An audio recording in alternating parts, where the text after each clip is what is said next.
Welcome to the History Stories podcast. You know, we love to dive into the wildest stories from history, and today we're hitting the road for a truly baffling mystery, the Voynich Manuscript. And forget about those boring textbooks, because this is a real head-scratcher, a medieval book that stumped, well, pretty much everyone for over a century. Yeah, and imagine for a second, have you ever just run into something completely Huyun? Is that Russian for incomprehensible? It is. It is. But like a technical manual or something in a language you just don't know, right? Oh, yeah. Now take that feeling and imagine it spread out over like hundreds of pages filled with this crazy script and pictures that just make you go, what? That's the Voynich Manuscript in a nutshell. Absolutely. And on our historical road trip today, we're going to try and break down just what makes this book so unique. Hmm. We'll look at where it came from, when it was made, and just how much effort has gone into cracking this code. Now, you've given us a ton of history books and uncovered sources on this thing, and our mission, should we choose to accept it, is to dig out the most interesting parts. I love it. So, what is this mysterious book? Who made it? And why? Let's hit the gas. Where and when does this strange object first pop up in modern times? Okay, so the Voynich Manuscript sort of reappears in 1912. Mm-hmm. That's when Wilfred M. Voynich, who was a rare book dealer, found it. He had a real nose for the unusual, and he got it from the Jesuit college at Frascati, near Rome. But get this, even the story of how he found it is a bit murky. Voynich's own stories about it were kind of, well, inconsistent. So a mystery before we even open the book. So what did Voynich actually have? What's this thing look like? Right, so physically it's a codex. Think of a regular book with about 240 pages. Now, these pages are vellum, which is calfskin parchment, fancy, right? Yeah. Radiocarbon dating puts it somewhere between 1404 and 1438, early 15th century. It's possible there were more pages originally, who knows? It's bound in sections called quires, and something else you'd notice, there are these big fold-out pages with super detailed drawings. Early 15th century. That's a pretty big chunk of time. You mentioned the writing itself, the Voynichese. What do the sources tell us about that? Okay, so this text is in a script that no one has been able to identify, and it uses maybe 20 to 30 different glyphs. What's wild is how smooth the writing is. It's like whoever wrote this was a pro. Totally fluent. And here's the really crazy part for you. There are almost no errors, no corrections, nothing. In a handwritten document that long from that time period, that's just unheard of. What does that say to you? Well, it makes you wonder, was it copied super carefully from something even older? Was it like a made-up language? Or maybe, and the lack of errors makes me think this, maybe it wasn't meant to have a meaning that we understand? Those are the questions that keep researchers up at night, yeah. And then, on top of the writing, there are the pictures.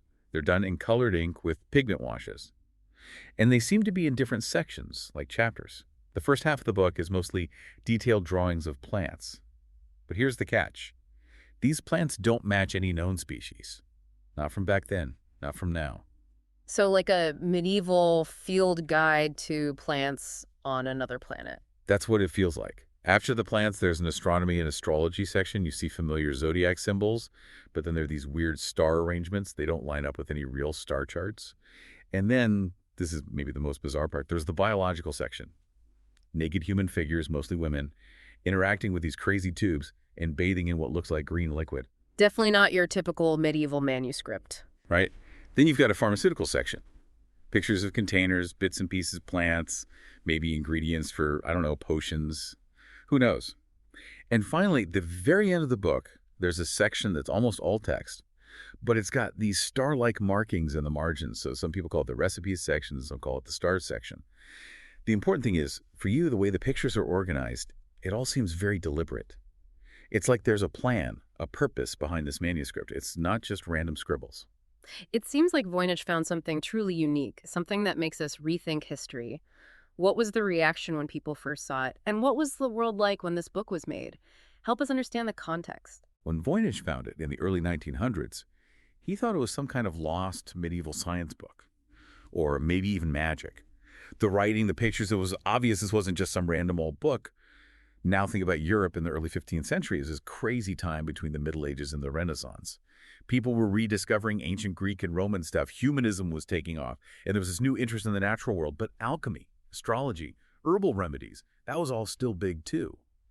And when you look at what's in the manuscript, it kind of fits into all of that. So A world on the verge of huge change, a scientific revolution about to happen. Exactly. And don't forget, this was before the printing press really took off. So a handwritten, illustrated book like this, it would have been a very special, probably expensive thing to own.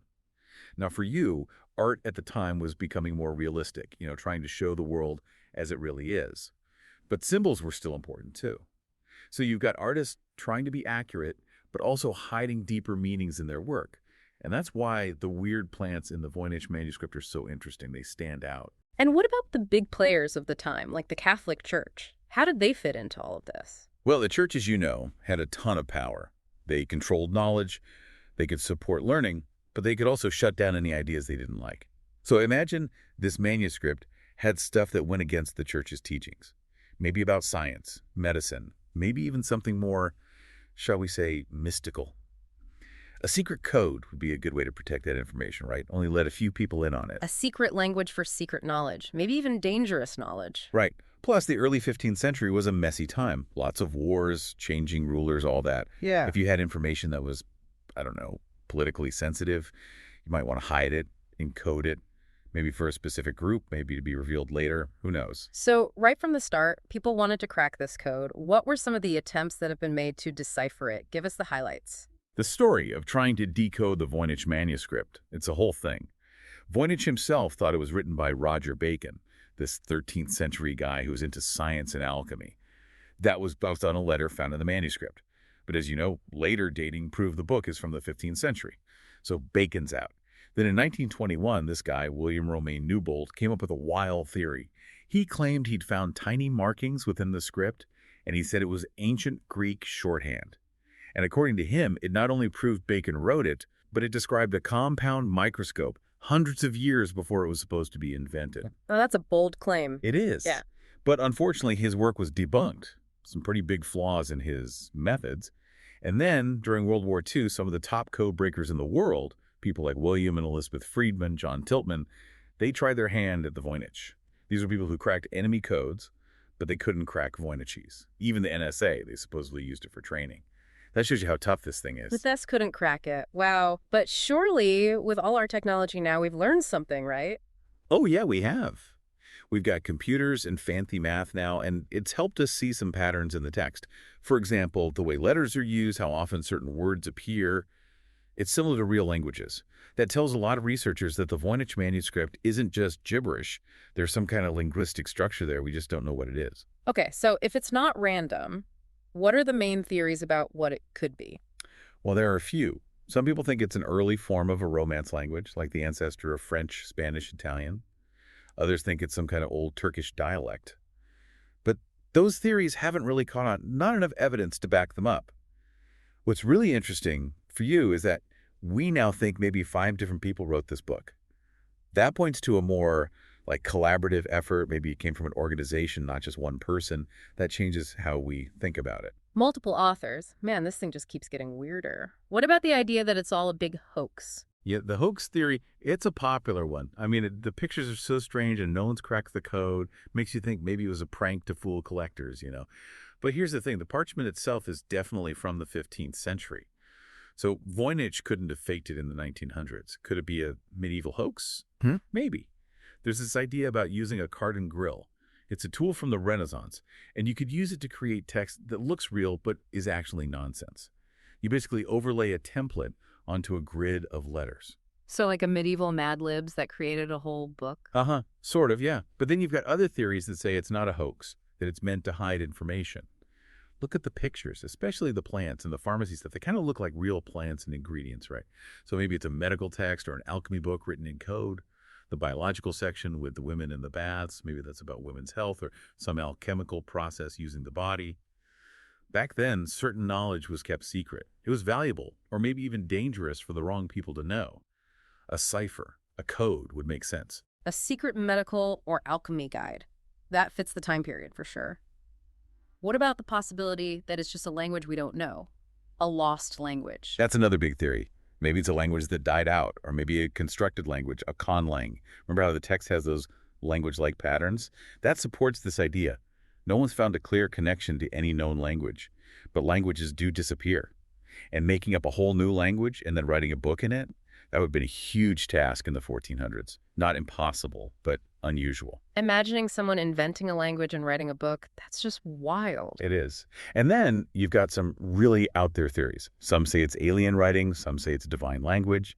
One idea was that it's about genetics, trying to record inherited traits using pictures and symbols. And then there's the maybe not so serious theory that it's just placeholder text, like the lorem ipsum you see on websites sometimes. All these theories, they show how the Voynich manuscript has grabbed people's imaginations. It's definitely captured our curiosity, and it seems like it's gone beyond history books, out into the wider world. How has the Voynich manuscript shown up in pop culture? Oh, absolutely. Yeah. It's like the ultimate unsolved mystery, perfect for fiction.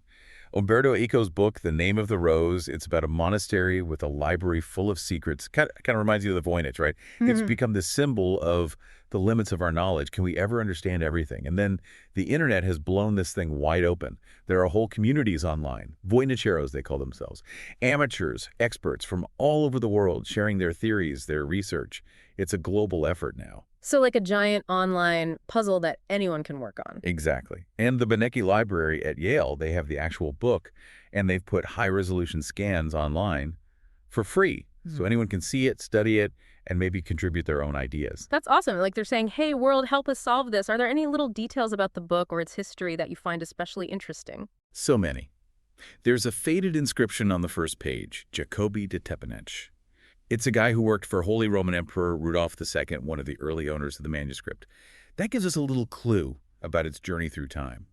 And then, using special imaging, we found hidden letters, an early attempt at decryption from the 1600s. So people have been struggling with this thing for centuries. I'm also fascinated by the math stuff, the statistical analysis. The words aren't random. The way certain characters are used, the repetition, it all points to a structure, a system. It's hard to say it's just a random fake. So even the structure of the text is a clue. It is. And the stories about the owners, the researchers, it's all so interesting. Rudolph II, he was known for collecting weird stuff, and he paid a lot for the Voynich manuscript because he thought it was by Roger Bacon. That tells you something. Then you have Voynich himself. He spent years trying to figure it out. And as we said, so many brilliant people have tried and failed. It's a real intellectual challenge. A siren song for puzzle lovers. If someone's listening and they're hooked, where should they start their own Voynich adventure? First stop, the Beinecke Library website. Those scans are the real deal. And the Voynich portal, it's got tons of info, discussions, links to other resources. You can find great documentaries and videos on YouTube, too. And if you want to get serious, there are academic articles and books galore. The online communities can be fun, but be careful. Some of them go pretty far out there with theories. So after this wild ride through history, where do you stand on the Voynich manuscript? Lost language, secret code, elaborate medieval joke? The history books and uncovered sources give us a peek into a past that we still don't fully understand. What gets me is how much time and effort has gone into this, from wartime code breakers to people on the internet today. Yeah. It says something about us humans. We want to make sense of things, find order in chaos, even if there isn't any. This historic road trip into the Voynich manuscript, it leaves us with more questions than answers, that's for sure. It reminds us that even with all our knowledge and technology, some things from the past remain mysteries. Here's one last thing to think about. What if the Voynich manuscript isn't actually trying to say something specific? What if it's about the search for meaning itself? What does our fascination with it for centuries tell us about how we look for knowledge, how we deal with the unknown? Maybe the real point of the Voynich manuscript isn't the answer, but the journey of trying to find it. Go explore, and maybe you'll find your own historical mysteries. Until next time on History Stories Podcast, thanks for listening.